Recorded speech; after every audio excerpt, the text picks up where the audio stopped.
Stay tuned and let's build the Marvel Legends supervillains wave Build-A-Figure, Xemnu.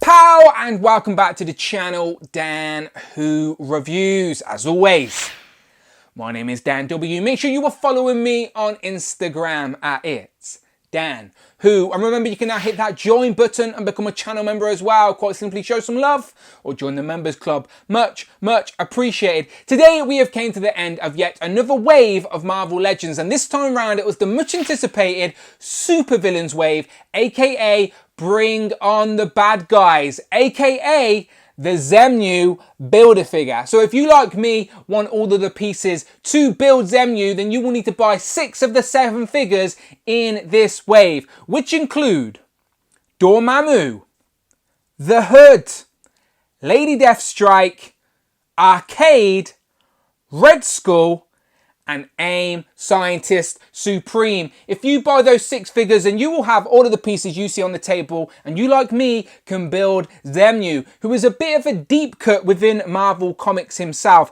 He debuted way back in 1960 in Journey into Mystery 62, and he essentially is an escaped criminal from space who landed on Earth, and he is the first character within Marvel Comics to be referred to as the Hulk. So I'll get into it a little bit more, but first let's clearly build him up. So we know the score. Usually when I do this on camera, it goes terribly wrong, but this guy should be quite simple. So we've got the head goes in there, and it is got a lot of reuse, but a lot of new parts as well. But I'm sure you can tell the reuse is from like the Sasquatch and yeah, the other guy, the white one. I'll get them out in a minute, but this so far has been relatively straightforward, no complaints.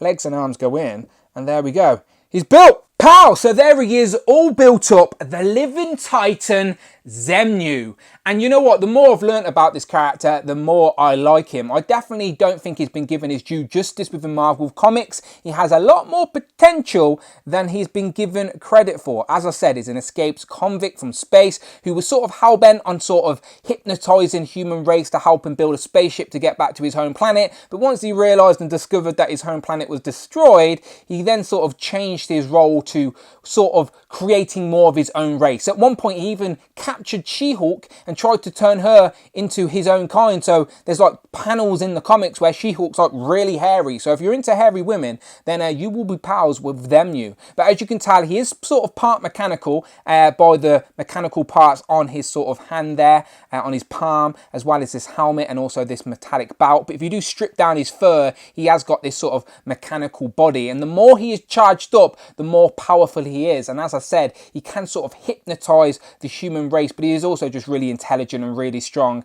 And again, could be given more sort of a role in Marvel Comics, but he is just used as a protagonist. But again, he has got the potential to be more than he's being used as. The first person referred to as the Hulk as well, as I said. So yeah, he's got a bit of life to him. So let's zoom in and check this guy out. As I said, it is basically the Wendigo Build-A-Figure, but with some changes, and again, some clever changes. I don't mind when Hasbro do the reuse when it makes sense, and I think this is a case where they give us some reuse and it makes sense. So before I zoom in, I will just check out his size. Of course, I'll get into comparisons as well in a minute, but there you go. Just about 8.5, just under 9 inches tall, I guess. Yep, there you go. So of course, I'll get into the comparisons, but let's zoom in and check out those beady red eyes and see if he can hypnotize you through the screen. So here we have Xemnu's featureless head, as he has no nose and he has no mouth. But I quite like that about him because it makes those big red eyes even more so menacing. And the hair on the face is sort of shaped like angry eyebrows. So yeah, I quite like that menacing featureless face. Then obviously he's got this metal plate in his head. And then the head itself sort of does fit nice and flush with the body, but it will hinder articulation. Like, you're not going to get much up and down on that head at all, I'm afraid. Side to side, yes, but as I said, it's popping out. You can see that the articulation is there on the head because you can see that joint there moving, but because of the way the hair is and fits on the body, there's not a lot of extra room for movement, I'm afraid. So side to side, but it will pop out, and not so much up and down, which may disappoint a few people. But the rest of the body, however, apart from a few changes, which I'll point out, is the Wendigo. The hand is different because it has those mechanical elements to the palm. You see those little red buttons there and the silver sort of lines. Again, this guy, underneath the hair, is like a mechanical body. This big bout is a soft plastic piece. As you can see, I'm pressing on it there. You can see how it's joint there, but that doesn't come off. It's not going to come off. It's glued on, and it hides the ab articulation pretty well, but it does sort of maybe hinder it a little bit. Like, you can get a little bit of a crunch forward, but then when it gets up here to the pecs, it will stop it.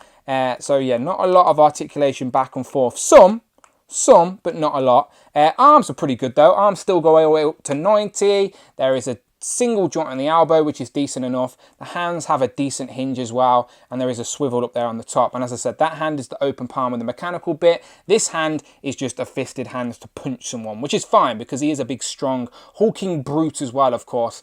So yeah, that's really nice. The bow, again, is the big difference with the Wendigo. And then also these feet. So the Wendigo has actually big toes, normal sort of feet. He's got alien sort of 3 big toes, if you will.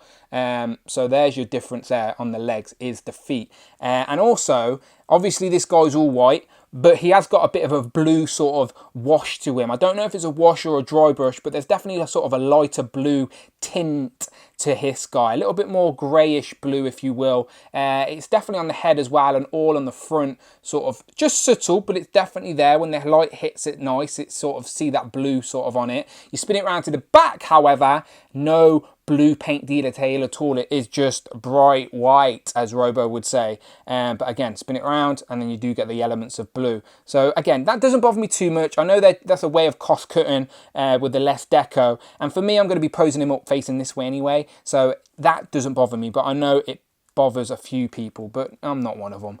But yeah, there we go. So there is Xemnu. Let's just bring in, before we do a full like side by side, let me just, while I'm zoomed in, bring in the Wendigo, and you can see how there's a lot more blue on this guy compared to Xemnu, and you can see where all the reuse is. Obviously, Xemnu doesn't have a tail where the Wendigo does. Obviously, the hands are different, the feet are different, as I've already mentioned, but I think even this bit in the middle is different. Yeah, their little furry skirt piece is different. And even the shoulder piece is different now they're here. Do you know the hair on the top of the shoulder, just under the head? It's different, but again, look how much more blue is on the Wendigo compared to Xemnu. So yeah, definitely reuse, but not in a place that's going to bother me. These are 2 separate characters within Marvel Comics, and these look like the characters they're meant to represent. As I said, Xemnu is just a character people don't know. He was originally brown in the comics, like, believe it or not. Xemnu's debut, he was like brown or ginger, but then they changed him to white because it looked a little bit more menacing and striking on the page. But yeah, he did start off brown, and then now he's white. But both very accurate, similar, but definitely different characters and different figures, both worthy of a place on your shelf. And as I said, Xemnu's a deep cut, but no complaints from me. So here we have Xemnu compared to our very hairy Marvel Legend characters with obviously Sasquatch and Wendigo. And you can see where the reuse is. They're all about the same height, but again, they're all completely unique, different characters, worthy of a spot within your collection, and I think they all look great. Here we have Xemnu compared to the Hulk, of course. This is the 80th anniversary Hulk from the 2-pack with the first appearance Wolverine.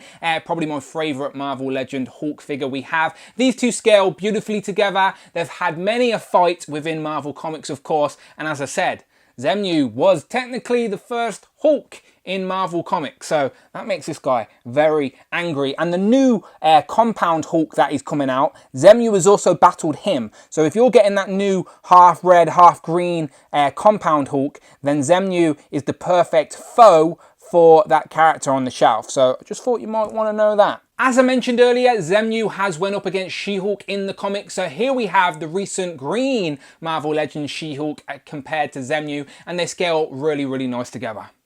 Here we have Xemnu compared to 2 of the other characters from this supervillains wave that also love the colour white, and I just thought these all look good against a black background. So here we have Doom and of course Arcade.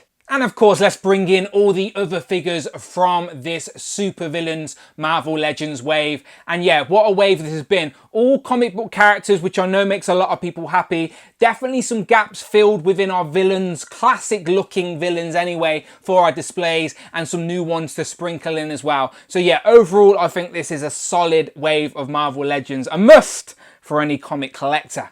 And then last, but of course, by no means least, here we have Xemnu compared to worthy Hellfire Hank.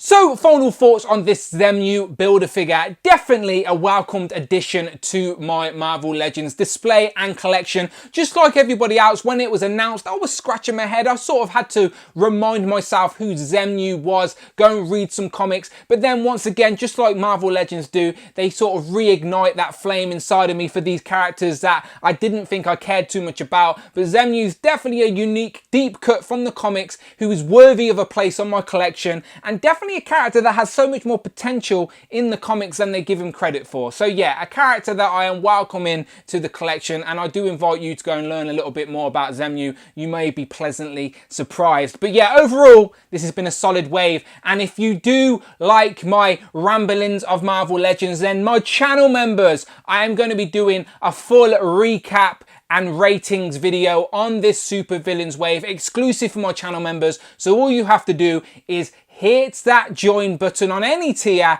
and you will get an exclusive ratings and recap on this review, on this wave, as I sort of rejumble my thoughts and figure out who I like the best and who I like the least. And this wave is going to be hard to do exactly that, but channel members, you will find out very, very soon. But as for everyone else, if you are watching this video and you haven't yet done so and you like Marvel Legends, then please, please, please hit that subscribe button. Much appreciated. And of course, you can hit that join button and become a channel member. Either show some love or join the members club. Much appreciated. You can follow me on Instagram at It's Dan Who. I'm on Twitter at Dan Who Reviews. And I will, of course, see you on the next one.